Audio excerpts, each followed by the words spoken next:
So ayan guys, medyo maalat na naman. Bisikleta na po yung hiniram natin para gamitin kasi ayun yung motor sira. Ayaw gumana na naman, ayaw umandar. Na-stuck kasi yan ng 3 weeks kaya ayaw gumana. So ito muna ang bike ni James Scorpion ang ating gagamitin. Ayan. Ayan na si Ganda.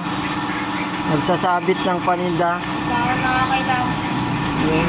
Hindi pa po nakakailangan. So maganda na. Panalo na.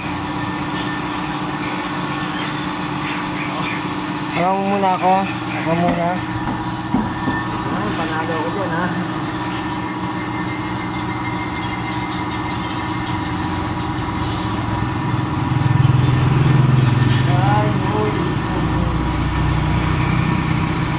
Wala po, medyo inalat tayo ngayon kaya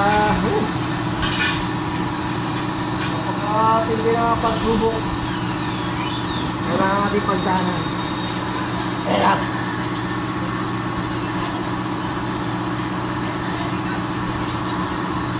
Mabilisan na po ang ating mga galawan.